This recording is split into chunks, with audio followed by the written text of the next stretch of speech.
Delzant, and he's going to talk us about Cubulable Kähler groups. Okay, thank you very much. So, well, probably this will be a bit in between the colloquium and the research talk. Please ask questions if you have questions. And this is a joint work with Thomas Delzant, and it's the same Delzant that appeared in the previous talk.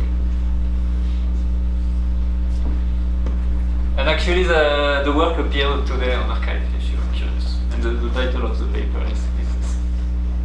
Okay, so what are the characters of this talk? There will be two types of characters: cubical complexes and Kähler manifolds.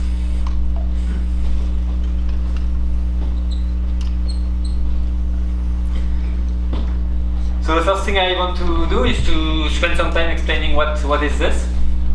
And this is something which has existed for I don't know, 30 years or 35 years, but which has been very important recently in geometric group theory and in three-dimensional topology.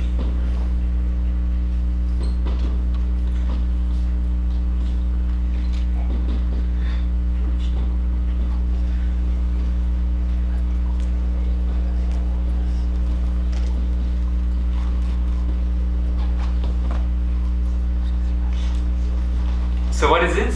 So what is a cubical complex? It's well, maybe before I give the definition, I'll just mention names of people who started to study this. So they were in the 80s. There were Gromov, Mike Davis, who did works with this object. Later in the 90s, there was a PhD thesis of Misha Sagayev, and more recently, many people started working on this, and I'll only mention three names: Jan Agol, Frederik Haglund, and Danny Weiss. Okay, and I will say more about these things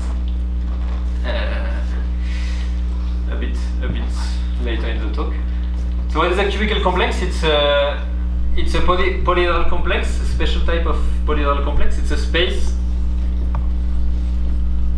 obtained by gluing cubes, Euclidean cubes, isometrically along faces. Okay, so maybe I will give a slightly more formal definition in a minute. So just the simplest example you can imagine is just take a graph. A simplicial graph.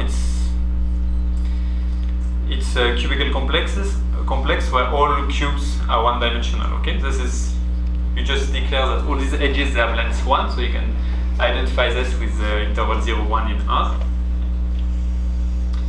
And two distinct cubes are just identified by gluing them at one of the endpoints. So you don't care about non-positively curved? Well, eventually I will care. So it's not K0? No, eventually I will care. For the moment, I'm just defining what is a cubical complex, and later I will talk about K0 cubical complex. Okay, so in general, what is a cubical complex? It's something which is for me, a cube, it will be something which is I don't know if I really need it, but like cubes, their edges will have length 2. So a cube of dimension 1, it will be like -1, 1 in R. A cube of dimension n, it will be -1, 1 to the n. And imagine that you have a collection of cubes, and you take the disjoint union, and you do some gluing to get a space X. So I just write here an equivalence relation, which is a gluing, and I say that this is a cubical complex if the gluing satisfies that each cubes inject in the quotient, and if the images of two cubes intersect, then the intersection of the images is a face of each of the cubes. Okay, and the identification is isometric. So on the spec vertices. On the spec vertices. Yeah, but it follows from. Okay, so I have a disjoint union of cube modulo some relation. I say that X is a cubical complex if two things, each cube C alpha and dense in X. Okay, I'll call P the projection. And if two cubes intersect, then there exist faces. There exists a face F alpha of C alpha, there exists a face F beta of C beta, such that if I take two, and there exists an isometry between my two faces,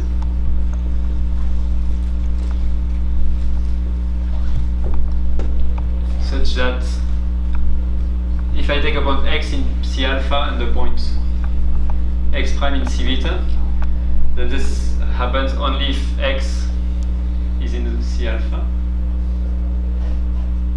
Sorry, two points in the two cubes are the same in edges if and only if X is in F alpha, X prime is in F beta, and X prime is H of X. So you have two subfaces and you lose them by an isometry. Do you require that all cubes have the same dimension? No. So for instance, this is a cubical complex. Okay, here I could put a three-dimensional cube.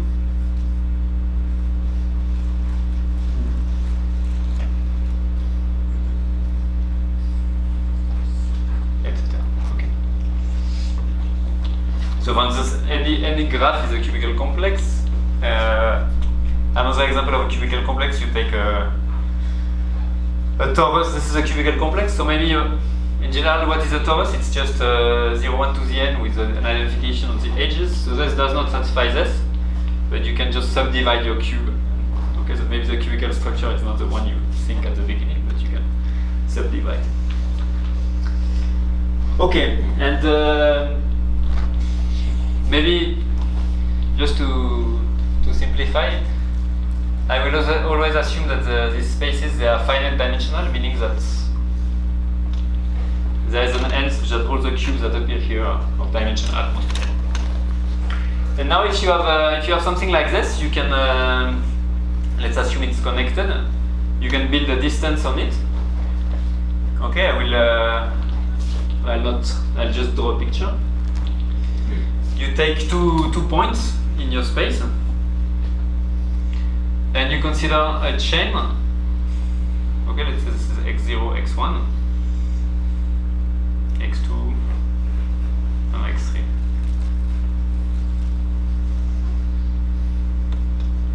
Where you assume that any consecutive points are contained in a cube, and you can measure the length of this chain. It's just the length of the distances inside the cube, and now you can take the infimum of all possible chains. Okay, and this is a distance. So the distance from a point x to a point y is something like an infimum of something like this, where y is xn plus 1. Okay, and any two consecutive points are contained in a single cube. So for instance, it's not very difficult to see that under this hypothesis, this distance it's always complete and geodesic. If you take any pair of points, there's a geodesic segment which goes from 1 to 0. So now,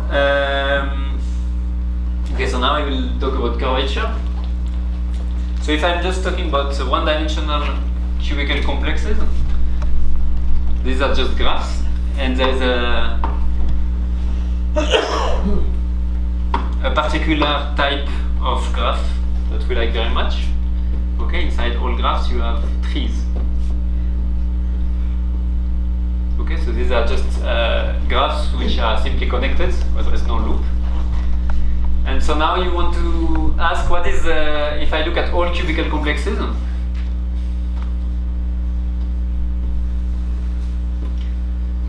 what is the analog of trees, but in this bigger categories, okay?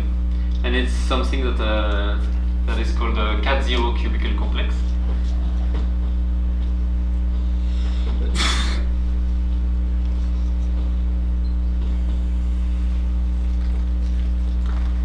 So let me try to explain what this means. So cat-zero, it's well, actually it's something more general which apply to any geodesic metric space. And just to be informal, a metric space is cat-zero.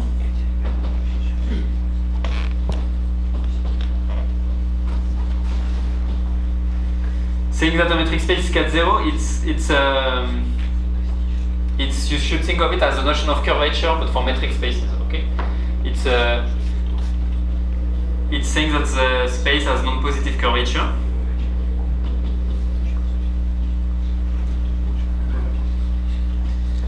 But it's a definition of curvature which makes sense for any geodesic metric space. You don't need your space to be a manifold. And what is the definition? So, okay, I need the space to be geodesic. Meaning that there is at least one geodesic segment between any pair of points. So you take, I have a metric space XD.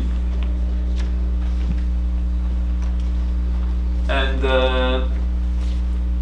I would say that it's geodesic if the following happen. Whenever I take 3 points, that it's cat-zero, sorry. 3 point XYZ and 3 geodesic segments between them. And what I'll do is that I will compare this triangle to a triangle in R2 with the same side lengths. Okay, so this is, I'll pick 3 points X bar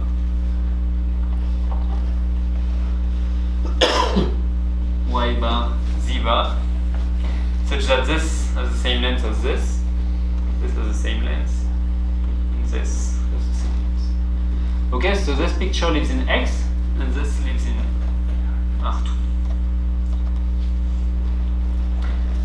And now you'll take 2 points P and Q here, and I'll take 2 points P bar and Q bar here, which are at the same relative position as P and Q. Okay, this segment here has the same length as this segment, and the same here. And now you say that X is cat-zero if for any choice, all the choices that I've made, any X, Y, Z, any geodesic, any P, Q, then the distance from P to Q is less or equal than the distance from P bar to Q bar.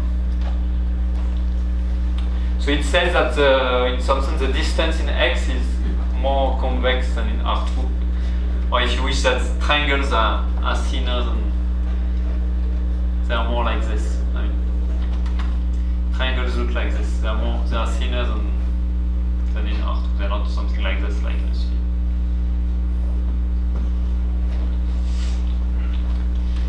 And for if XD is if you take a Riemannian manifold, which is complete, and you take the distance built from the Riemannian metric, and if you assume that your Riemannian manifold is simply connected, then saying that it satisfies this condition is exactly saying that it's non-positively curved in the usual sense, that the sectional curvature is everywhere non-positive. Okay, so now what is a cat-zero cubical complex? It's a cubical complex such that this distance satisfies the cat-zero property. So, if well, that's a nice definition, but what makes it more usable is that there is a very nice combinatorial criterion to check that some cubical complex is cat-zero. So you take a cubical complex, and this thing is cat-zero. If and only if, well, it should be simply connected. Any cat-zero space is contractible. And the extra hypothesis that you need, all this you can always achieve it by taking the universal cover. The universal cover of a cubical complex is a cubical complex. But the second condition is very combinatorial. It says that the link each vertex is a flag complex.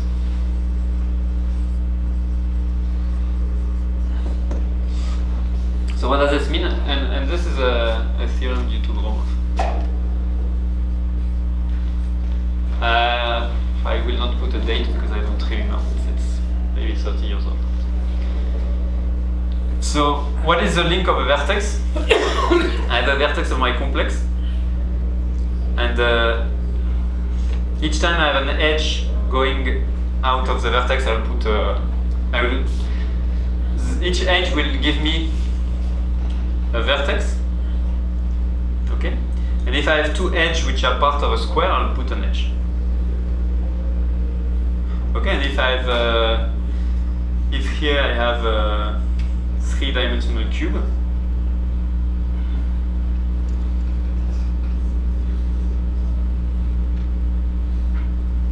so here I see three edges starting from this vertex, and I'll put a triangle here.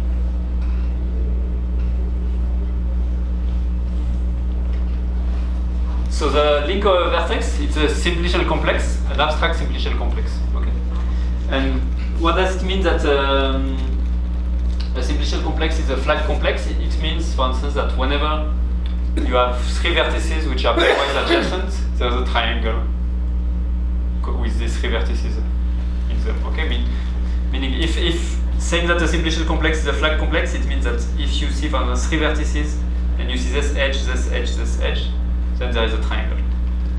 Okay, so in other words, if you have a set of n vertices, this is the set of vertices of an n simplex if and only if all the edges are there. Whenever you have all the edges needed to build a simplex, then the simplex is there. So for instance, in a cubical complex, something which is not, if I add all these three faces, okay, here if I just do this, I have three two-dimensional faces, but I don't have the three-dimensional cube. So for this cubical complex, the link is not flag. So this does not satisfy my curvature condition. Okay, if I see three squares, I should have three-dimensional cubes going there. So I mean, I will not really talk about this criterion anymore in the talk. I won't go into details, but this is just to say that really this criterion it's really useful to build examples. Okay, because if you want to check this definition, well, with the definition I've given of cat-zero space, you see that it's a bit complicated. You have to consider all triangles, all geodesic, etc. One question. So if you have this picture, you did not see the triangle. You just see three edges, three lines. In the link, yes, three segments. Okay. Yeah. So here the link is like this, and it's not flagged because I have three vertices which are pairwise adjacent, but the triangle is missing. Okay, so now the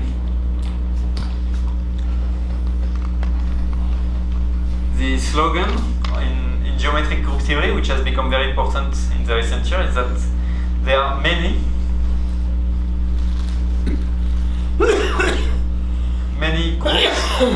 groups which appear in geometry, topology, geometric group theory, which act on cat-zero cubical complexes.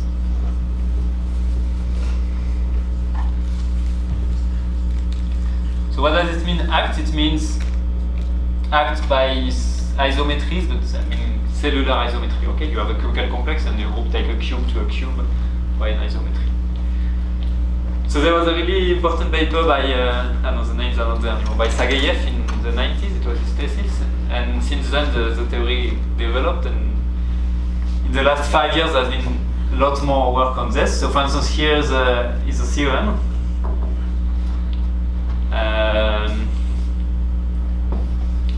I'm not really an expert about this, but I'll just mention the theorem to you. Take M, which is a hyperbolic three manifold, a closed hyperbolic three manifold. So it's a quotient of real hyperbolic free space by the action of a discrete cocompact group, which acts freely. So a closed hyperbolic three manifold. Then, okay, maybe I'll put the names. So this is due to Bergeron and Wise, but it relies on work by Kahn and Markovich.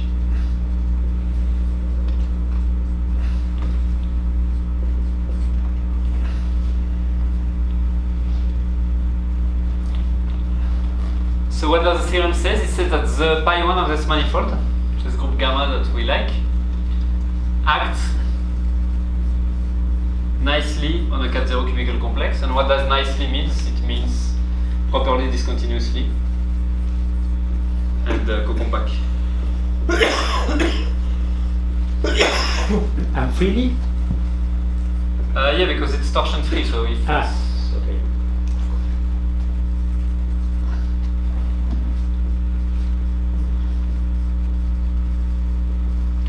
Okay, and even if you're a topologist who doesn't care about these singular spaces such as cubical complexes, I will tell you two applications. No, I mean, they're not direct applications, but they're in the same line of works which appears in the last 5 years. So using this, plus work of Jan Agol, it was proved two things, that any M like this, any hyperbolic three manifold, closed hyperbolic three manifold, is virtually Haken, meaning, okay, it has a finite core which contains an embedded pi1 incompressible surface. So it was really an old conjecture in three-dimensional topology. And another, well, if you don't know about this, it doesn't matter, but another maybe more concrete thing, any M like this has a finite cover, M1, which fibers over the circle.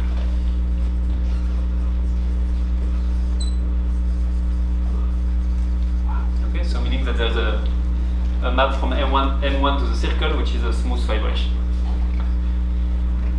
which I think was conjectured by Thurston. And okay, so these were really big application to 3D topology of the theory, and just to advertise the world of cubical complexes, even if you're only interested in three-dimensional topology, you take this group gamma, which is a nice group of isometry of hyperbolic three space. To prove these things, you have to forget a little bit about hyperbolic three space, but you have to let your gamma act on a cubical complex, which is not a manifold anymore, like H3, which maybe is not three-dimensional but 27-dimensional. Maybe it's much bigger, and it's singular. Okay. But that's really these complexes. They play really an important role in the proof of this one. I mean, there is no other proof so far.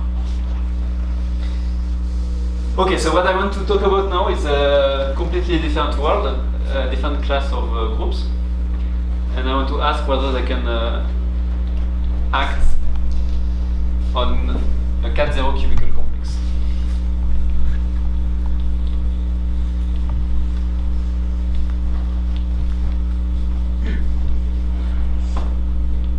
So now we are going to take a manifold, which is a complex manifold. And a bit better, it will be a smooth projective manifold. So what does this mean? It means that X is a complex submanifold, smooth of some complex projective spaces. Okay, so it's a smooth algebraic variety. So much of what I will say would work if X would be a compact Kähler manifold, but okay, let's just say it's a smooth projective manifold. And now the question is, what can you say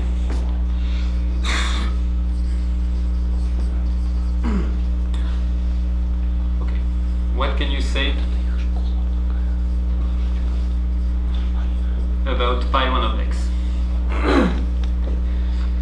So if you have a closed manifold, I mean real, then its fundamental group is always a finitely presented group. So in particular, this is a closed real manifold. It is a finitely presented group. But what else can you say?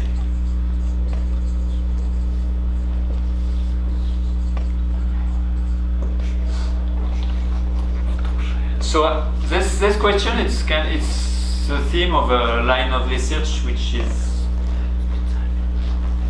I don't know, 30 years old or 40 years old. So there are many people have worked on this kind of question. So there are important work by Gromov, by Simpson, Carlson, Toledo, etc.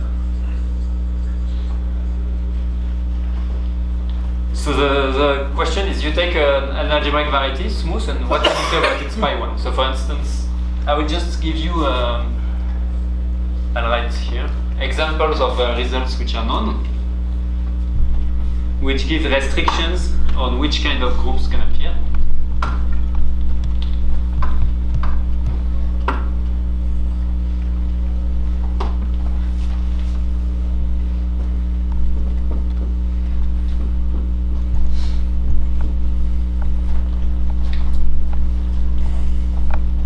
So if you take a group gamma, and if you assume that it is a pi1 of a smooth projective variety,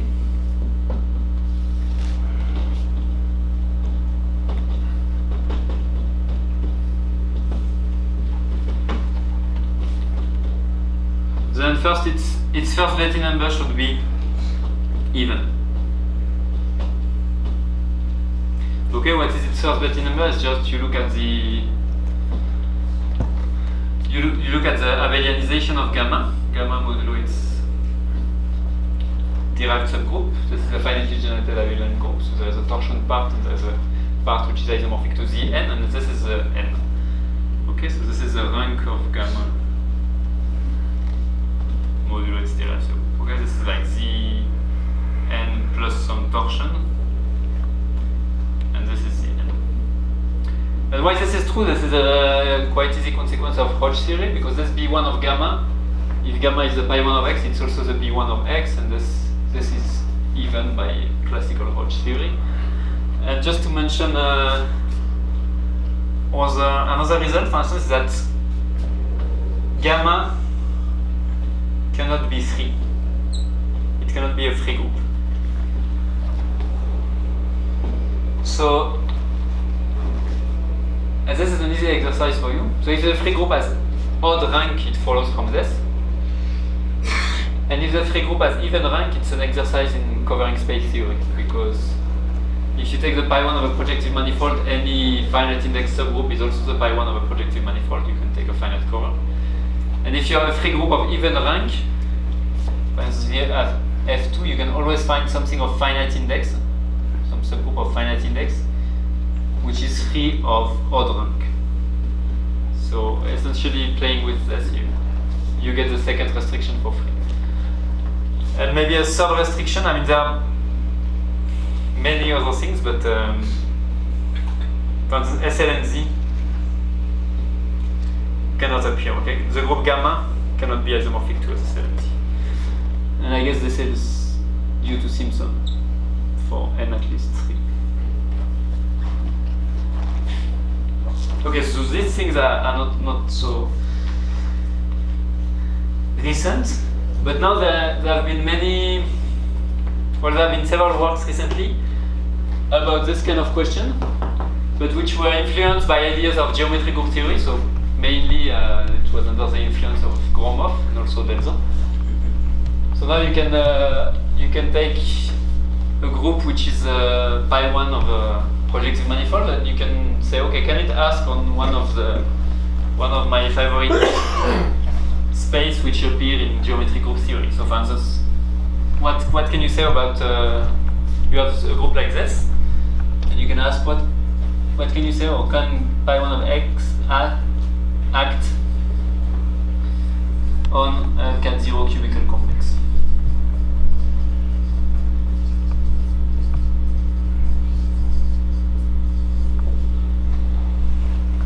Okay, so the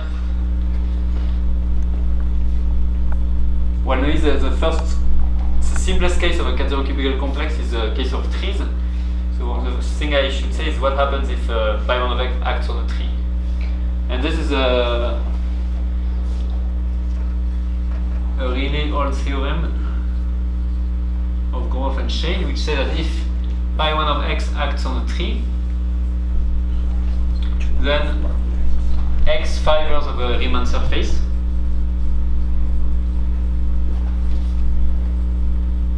meaning you have a holomorphic map from your x to a Riemann surface with connected fibers.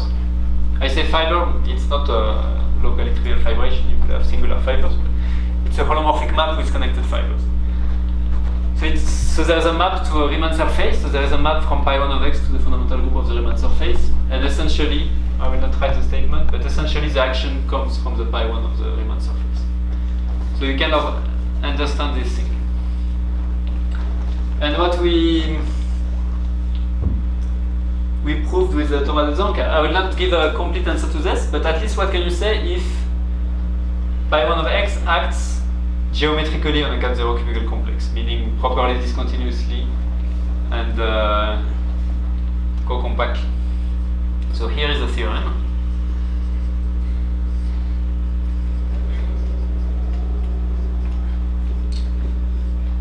So maybe before stating the theorem, let me say that there are examples of this. For instance, if you take example of such actions, you can take pi1 of a torus. Okay, it's the n, it acts on Rn, preserving a cubical structure. You can show also that pi1 of a Riemann surface. This is, as we say, cubulable, meaning this group acts properly, discontinuously, cocompactly on the cubical complexes. And these things are, if I take a torus of even dimension, I can put a complex structure on it, etc. So here are examples, and I can do products. And what we say is that this is essentially the only thing that can happen. So if x is projective, and if pi1x acts on, I'll write the full sentence, acts cocompactly, properly discontinuously,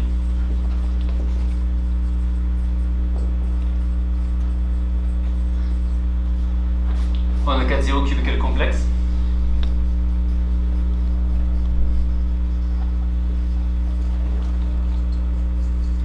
then what do we prove? Well, we prove that maybe not pi1x, but a finite index subgroup of it. So there is gamma 1, which is a subgroup of pi1 of x, of finite index. So there exists a gamma 1 of finite index such that gamma 1 is isomorphic to some free abelian group times the pi1 of a Riemann surface times the pi1 of another Riemann surface, etc. It's just a finite product, okay? It's the n times pi1 of a sigma 1 times etc. times pi1 of sigma r. The sigma i's are hyperbolic Riemann surfaces. So essentially, there are only the obvious examples. So this tells you that this notion of cat0 cubical complexes, which is very useful, for instance, in three-dimensional topology, to study this kind of groups, it's not so relevant because only groups which act geometrically on cat0 cubical complexes there are these ones. And another theorem is the following, just in the same vein.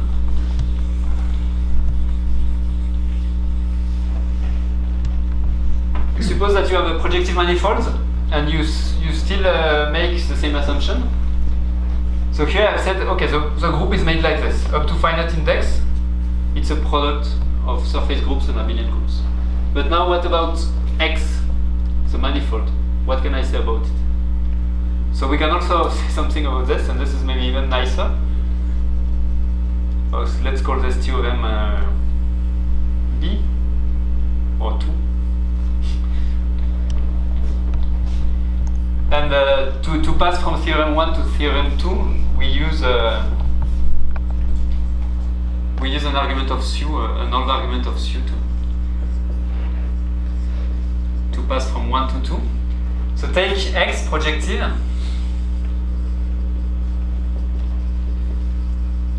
Always assume that pi 1x acts geometrically on a cat-0 cubical complex. Okay, so cat-0 cubical complex, I'll summarize it at CCC. And now I want to say something about X. So of course I have to make one more assumption, because I could take X and I could do X times P1, it doesn't change pi 1, and it changes my manifold. Or I could take X and I could blow up a point, it doesn't change pi 1, so I have to assume something. And so the second thing I'll assume that X is aspherical.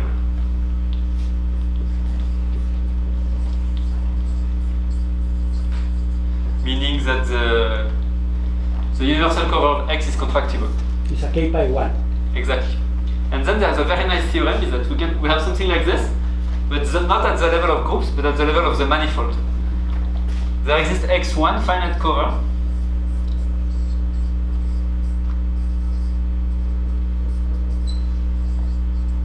such that X1 is biholomorphic. Okay, so you see that we have improved a bit.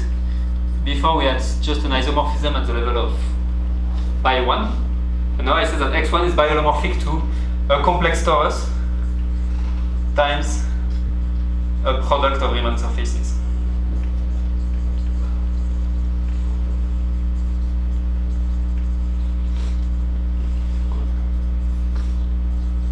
So actually it's really nice.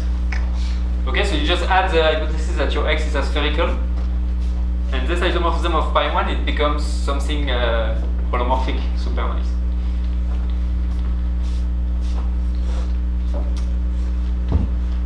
Okay, so I have 20 minutes left if I'm not mistaken. So what can I say about the proof of these things, or maybe the history of how we arrived at this?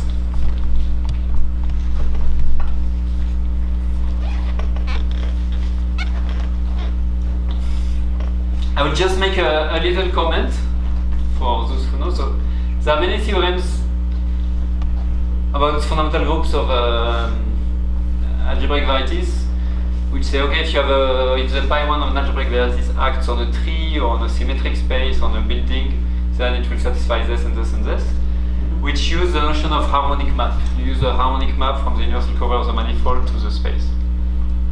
And what I want to say is that here we cannot use this, because there is a theory of harmonic map with values in general cat-0 spaces, but there is a step which here is not available. It's the step which tells you that your harmonic map, it will be pluriharmonic. It will have something to do with the complex structure. And this is not available here. So there is no harmonic map in the proof of this. So we have to use something else.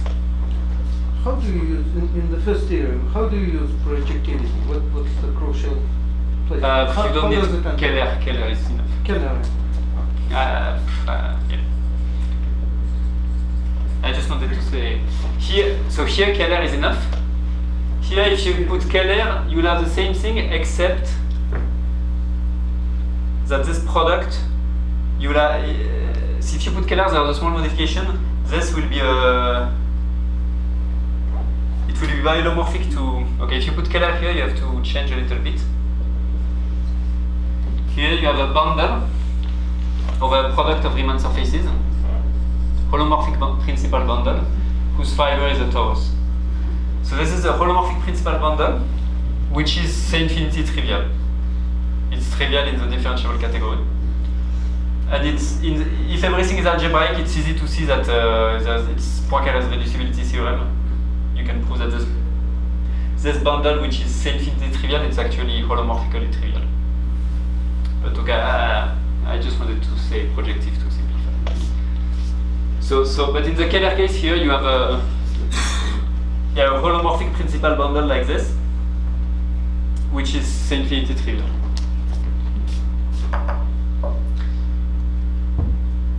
Okay, so now I have to choose what I'm going to say next.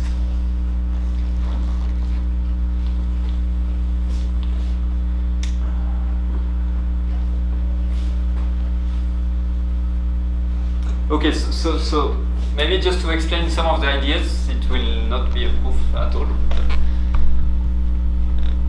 I just want to explain something, which is why cat zero cubical complexes. It is something which has to do, so they have to do. Well, it's not a precise statement so far, but with ends, the notion of ends in topology, of groups, or rather, what is more suitable here, or of pairs of groups.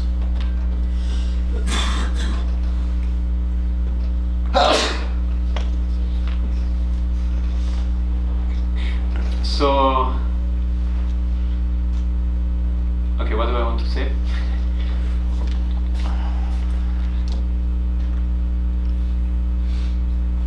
So if you have a, okay, let me just recall what is the notion of an end. So let's suppose that n is a closed manifold. Well, I don't really need it to be a manifold, but it doesn't matter. And now you can take its universal cover. Okay. So you can take the number of ends of n tilde, which is just, what is the number of ends of a space? It's just you have your space. You take a compact set in it, and you count, you remove your compact set, and you count how many unbounded connected components are left. Okay, so for instance, in this example, I see 3 unbounded components.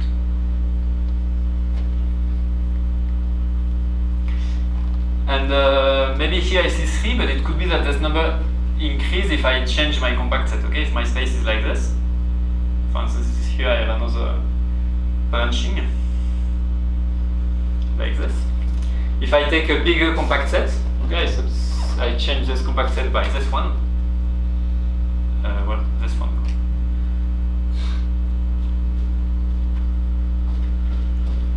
Well, in the complement of this red compact set, I see 4 components. Okay, 4 unbounded components. So the number of ends of a space, it's the maximum of this. I take all compact sets. I take a compact set, I remove it, I count how many unbounded components are left, and then I take the maximum of this over all compact sets. Is this number always finite? No, it could be infinity. I mean, just imagine a tree. So now, if you do this for the space, which is the universal cover of a closed manifold, you can show that this number.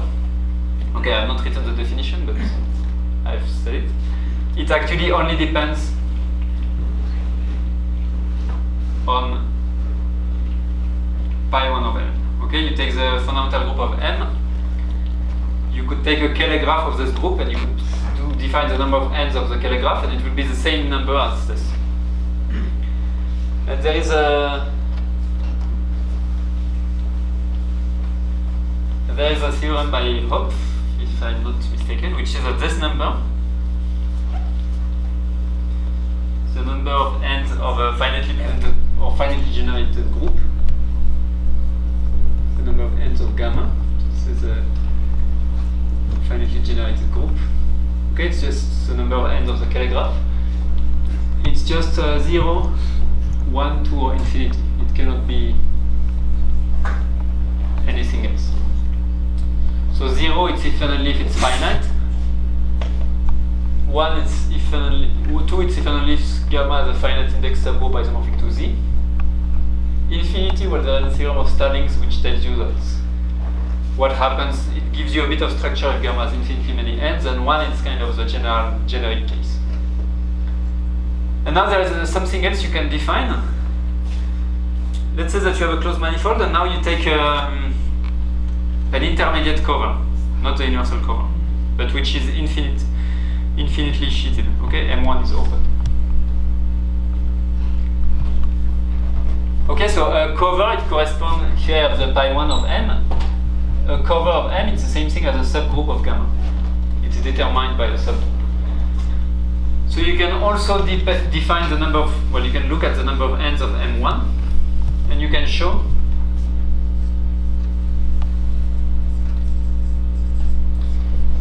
that this number depends only on the pair H gamma, okay, gamma plus the subgroup H. And actually it's the number of ends of a Schreier graph of gamma modulo H. Okay, so why am I telling you all of this? Well, maybe just one example, just to say that if I look at covers which are not the universal covers, this can be any number. Just I give the example, it's an exercise in topology for the students. Take a surface.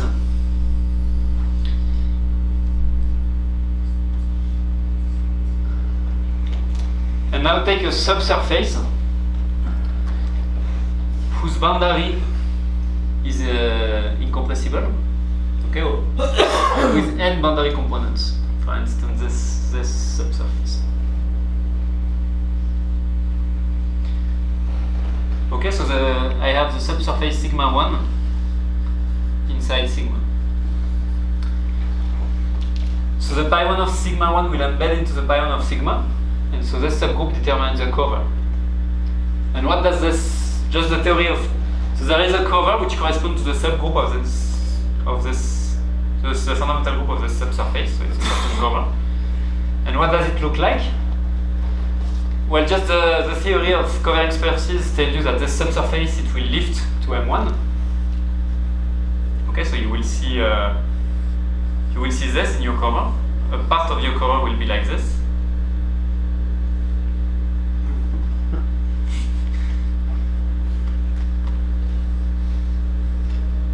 Okay, M1 contains this, and actually you can show that the cover is just, the rest of M1 is just this, cylinders. Okay, so once here I built a cover with 4 ends, and you can do this with any number. So just to tell you that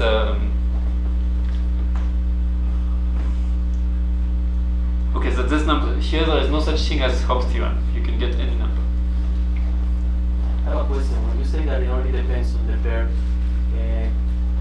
can it be expressed in terms of group cohomology of both groups?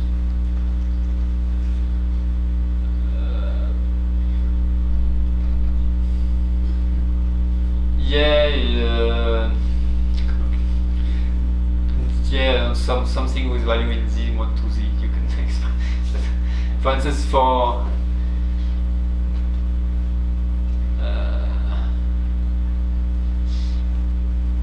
so okay, let's just do the case of a group with no H. H is trivial. So if you have an end of your Kähler graph, you can think of it as an infinite subset of vertices whose boundary is finite. So it's a function which is infinitely with no infinite support. But if you do the function translated by a generator, the difference is finitely supported. So you can, for the number of ends of a group, you can think of it as the dimension of a, I don't know if it's an H0, H1 of something with value in Z mod 2Z. I mean, I can give you a reference if you want to. Thanks. I think there's a theorem by David Epstein. Yeah, actually, there was a very nice paper by Epstein in a proceedings about three manifolds. It's really nice. This question is answered. Okay. Okay, so now the thing is that this notion of ends, on the one hand, it's related two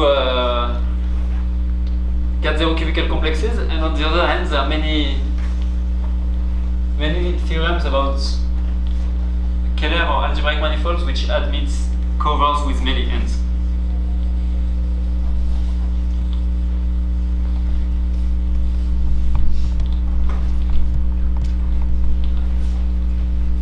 So this number here, I said it totally depends on the pair, so this number I'll call it E of gamma H. It's called the number of relative ends of the pair. And essentially in his thesis Sagayev, he proved that gamma acts on a cat-zero cubical complex. So here I need to put some hypothesis. So you have to say something on the action. Okay, it could act on a cat-zero cubical complex, which is a point. Well, so I have to say essentially. I don't want to define what it is. If and only if there exists a subgroup such that the number of relative ends is at least 2. So this in general is called the subgroup of codimension 1. So if you have the pi1 of a closed manifold for instance, which acts on a cat-zero cubical complex, essentially, then you will have a cover of your manifold which has at least 2 ends. And on the other hand,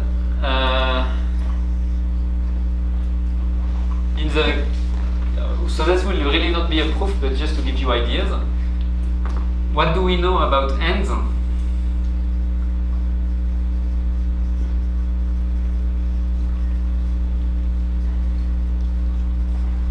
In the Kähler world, or in the world of pi1 of algebraic variety.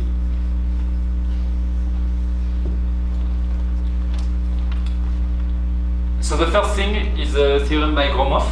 So the name of Gromov appears quite a lot in this topic, like in other topics. Well, actually, it appears both on the side of cubical complexes and on the side of Kähler groups.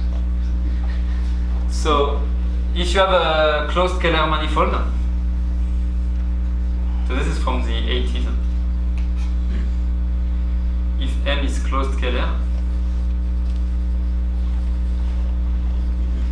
then the number of ends of the universal cover of M, which is also the number of ends of pi1 of M, must be, well, okay, it could be 0 if pi1 is finite, but finite groups don't exist in the Stoke, so it's 1. Okay, it cannot, well, you have the theorem of, well, 0 it's if the group is finite, okay, very good. 2 it's easy to exclude because Z has odd B1, so it cannot work. And really the point is to exclude infinity. And now what about the same kind of idea, but with relative ends, with this notion? So there is a theorem from 2 persons, Napier and Ramachandran, from 95. Which tells you that take also M to be closed Kähler and assume that there is a covering space such that the number of ends of M1 is at least 3. Okay? So this is a property which depends only on pi1 of M. It tells you that there's a subgroup such that something. Well then, what they prove is that M1 admits a holomorphic map proper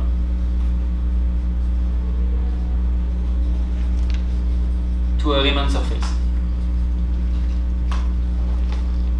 Okay, so if you have a non-compact space, you have a proper map. So you have your Riemann surface, which is maybe open, and maybe it has 3 ends, or I don't know. And you have a proper map, so the fibers are compact, so really the number of ends of the 2 spaces are the same. So what they say is that if you have a cover with many ends, then it should come from a Riemann surface. And here there is another trick also in the Kähler world, which tells you that, which is really useful, that if you have a map like this, you could say, okay, it's a map, but it's not equivariant. It doesn't come from a map from M to a closed Riemann surface. But actually, it always does. Or if you have a map like this, which is proper, it will always descend, maybe not to M, but to a finite cover. So you will find a finite cover of M, which has a map to a closed Riemann surface. Okay, so here you have 2 and here you have 3. So this is the reason why maybe our theorem is not trivial. If 2 was equal to 3, it would be easier. But 2 is not equal to 3. And maybe the last, I just want to, I will not give proof anyway. I will just want to comment on one last piece one last ingredient that we use in the work with Delzant.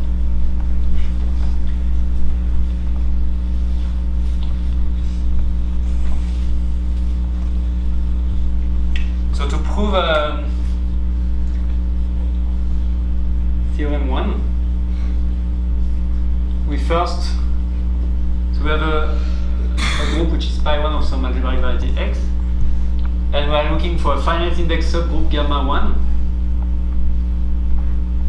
which which is the direct product of surface group and abelian group. So we first build a finite index subgroup such that gamma 1 embeds into a product like this. And then we have to pass from this embedding to the fact that gamma 1 is itself a direct product.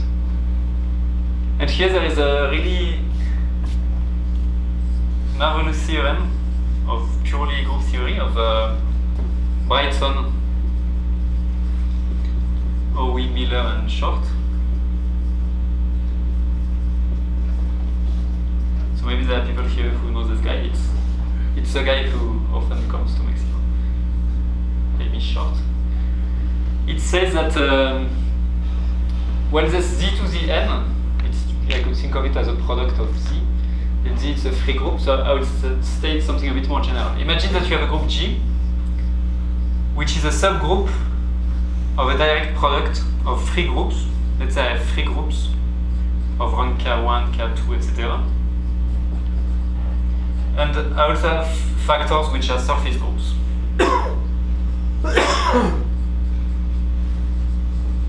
Okay, and total I have R plus L factors. I'll call N the number of factors.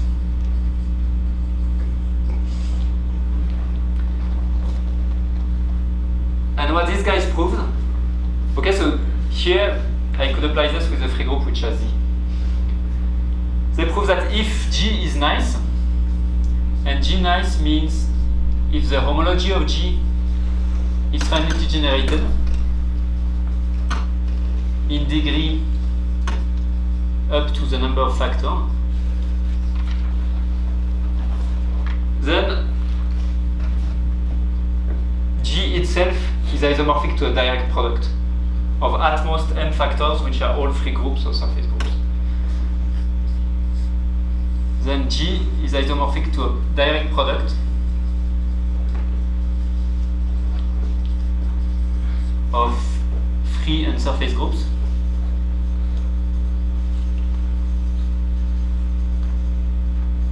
And there are at most n factors.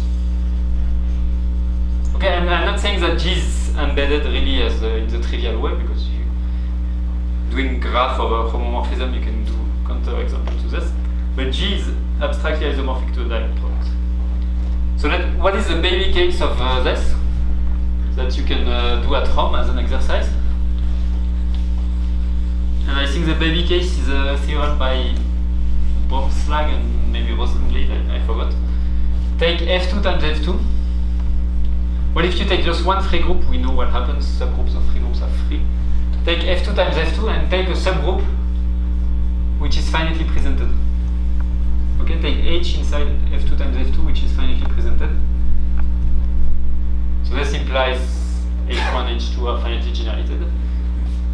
So the baby case tells you that H is itself free, or a direct product of two free groups.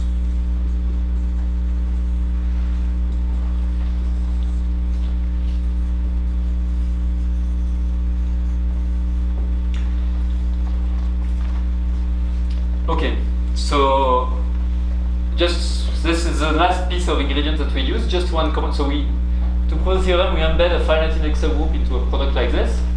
And this gamma 1, it will act freely, cocompactly, etc. on the cubical complex. So you have a quotient, which is a compact, nice complex. So this means that your gamma 1, it has a finite classifying space, so it will satisfy this kind of thing. And so we are able to apply this. Okay, so I think I will stop here. Thank you very much.